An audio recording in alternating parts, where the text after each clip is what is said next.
talk about GI organizing would be worthless without a few good stories, huh? Got to talk about the good shit.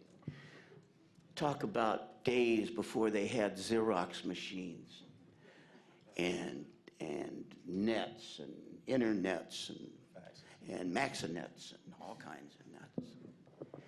We used to have chapters, multiple chapters. I told you there was 5,000 in Vietnam alone. We were all over. And CID was all over us too. Very often on aircraft carriers, we would have multiple chapters. The guys down in the engine rooms didn't talk to the guys on deck. Besides that, there was no way to tell whether those guys were cops or not. And so we would end up coordinating 2 chapters, for instance, on an aircraft carrier. One of the guys below, one of the guys above, one of the guys with aviation, one of the guys with the motors. And they would get off at, let's say, Hong Kong, and there would be a local contact, or they would get off in Japan, and there would be a local Japanese contact, and they would be the go-between between the 2 chapters. And they would come off the ships with newspaper, with handwritten newspapers, 8.5 by 14.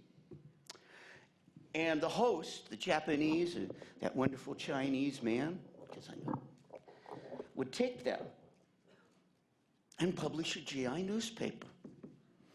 Ship's name, name of the boat's commander, all of the ship.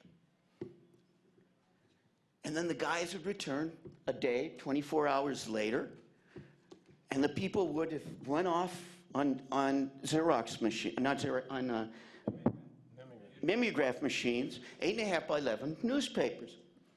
Now they snuck them back on board. They put them in different places and always had to wait at least a week, if not 2 weeks, depending on how long the cruise was. They'd bring out the papers and they would start passing them around. And the captain would go insane.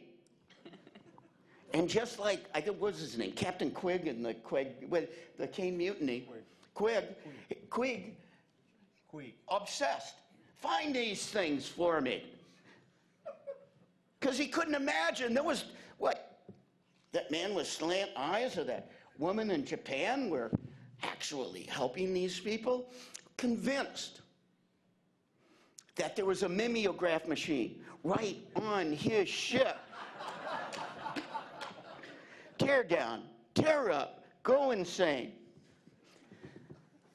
Do I suggest that? I sure the hell do. It's not illegal. GIs on the 4th of July reading the Declaration of Independence, being declared unpatriotic, put on trial for insubordination for reading the Declaration of Independence on Independence Day. Are these generals nuts? Yeah. Uh-huh. Struggles. And I heard this from 2 sides. In the Philippines, where we had a chapter, where they worked closely with students from the universities.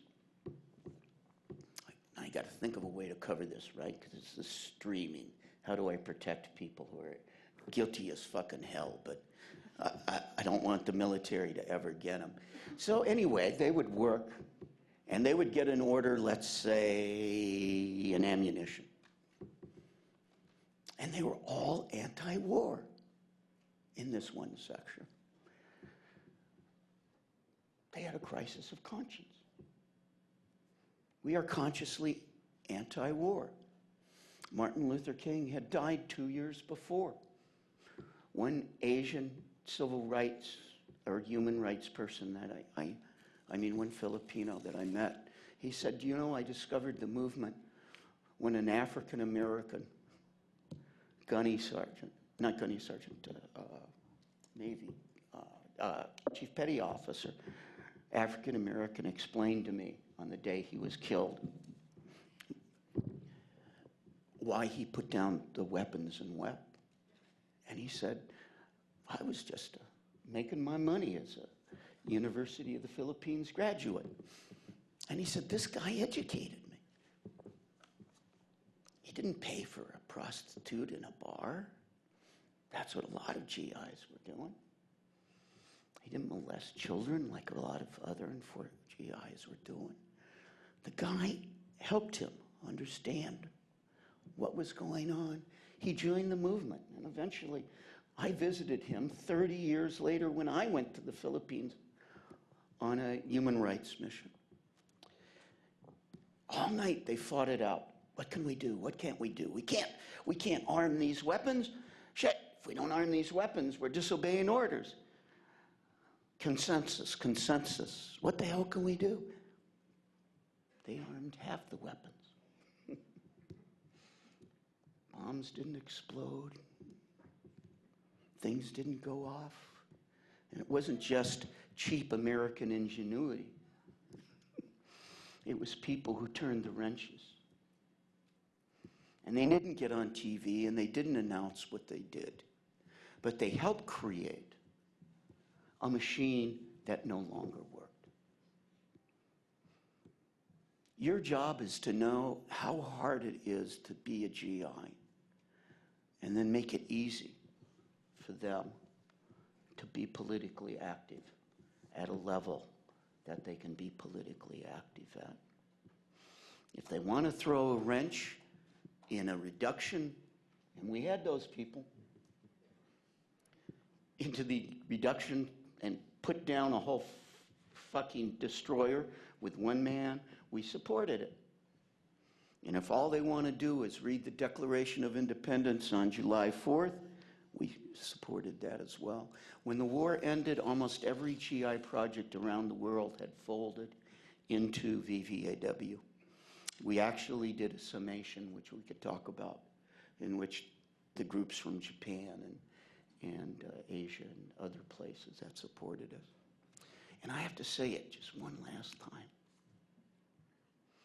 How proud, how honored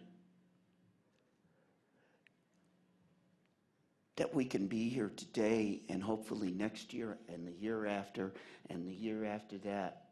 Because fighting for justice ain't going to end when the war ends. Fighting for justice is something that makes life worth living. Thank you.